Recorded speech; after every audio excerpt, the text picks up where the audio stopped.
দেশের বিভিন্ন জায়গায় আরো কিছু খবর নিয়ে এবার একটি ডেস্ক রিপোর্ট। আইনমন্ত্রী আনিসুল হক বলেছেন, দেশের প্রথম আইন বিশ্ববিদ্যালয় এবং জুডিশিয়াল একাডেমি নির্মিত হবে মাদারীপুরের শিবচরে। কুতুবপুরে পদ্মা রেল স্টেশন সংলগ্ন এলাকায় চরশ্যামাইলের প্রস্তাবিত স্থান ঘুরে দেখে তিনি একথা বলেন। এ সময় উপস্থিত ছিলেন জাতীয় সংসদের চিফ হুইপ নুরি আলম চৌধুরী। সাতক্ষীরা সড়ক ও খুলনা সিটি বাইপাস সহ ৩টি লিংক রোডের নির্মাণ প্রকল্পের উদ্বোধন হয়েছে। সকালে এর উদ্বোধন করেন গৃহায়ন ও গণপূর্ত মন্ত্রী ম ওবায়দুল মুক্তাদির চৌধুরী। ৬০ কোটি টাকা ব্যয়ে প্রকল্পটি বাস্তবায়ন করছে খুলনা উন্নয়ন কর্তৃপক্ষ।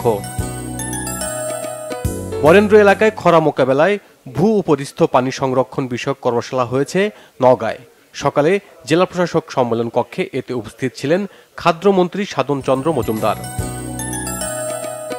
হাসপাতালে চিকিৎসক, নার্স সহ সকল রোগীদের প্রতি আন্তরিক হবার আহ্বান জানিয়েছেন বাণিজ্য প্রতিমন্ত্রী আহসানুল ইসলাম টিটু। টাঙ্গাইলে শেখ হাসিনা মেডিকেল কলেজ হাসপাতাল পরিচালনা পরিষদের সভায় তিনি এসব কথা বলেন। ২ দফা দাবি নিয়ে বিদ্যুৎ বিভাগের সাথে বৈঠক ফলপ্রসূ না হওয়ায় আবারও কর্মবিরতিতে নরসিংদী পল্লী বিদ্যুৎ সমিতির কর্মকর্তা কর্মচারীরা। দুপুরে সমিতি প্রাঙ্গণে পঞ্চম দিনের মতো তারা এই কর্মবিরতি পালন করেন। এছাড়া কর্মবিরতি পালন হয়েছে ব্রাহ্মণবাড়িয়াও। সরকারি পরিপত্র অনুযায়ী হরিজন সম্প্রদায়ের কোটা উপেক্ষা করে আউটসোর্সিংয়ে অবৈধ নিয়োগ বাতিলের দাবিতে সংবাদ সম্মেলন হয়েছে চাঁপাইনবাবগঞ্জে। দুপুরে জেলা প্রেস ক্লাবে এতে বক্তব্য রাখেন হরিজন ঐক্য পরিষদের নেতারা। জয়পুরহাটে এসএসসি জিপিএ 5 প্রাপ্ত 600 শিক্ষার্থীকে সংবর্ধনা দিয়েছে প্রথম আলো। সকালে সদর উপজেলা মুজিবুর রহমান স্মৃতি ঢালি মিলনায়তনে এতে বক্তব্য রাখেন জেলা মাধ্যমিক শিক্ষা অফিসার রুহুল আমিন। কুমিল্লায় হোমনায় বাংলাদেশ সেনাবাহিনীর গ্রীষ্মকালীন প্রশিক্ষণ উপলক্ষে ফ্রি মেডিকেল সেবা দেওয়া হয়েছে। সকালে ৩৩ পদাতিক ডিভিশনের অধীনস্থ ৩৫ ফিল্ড অ্যাম্বুলেন্সের সার্বিক তত্ত্বাবধানে প্রায় ২,০০০ মানুষকে এ সেবা দেওয়া হয়। যুব মহিলা লীগের প্রতিষ্ঠা বার্ষিকী পালিত হয়েছে মানিকগঞ্জে। দুপুরে দলটির দলীয় কার্যালয়ে বক্তব্য রাখেন জেলা আওয়ামী লীগের সাধারণ সম্পাদক অ্যাডভোকেট আব্দুস সালাম।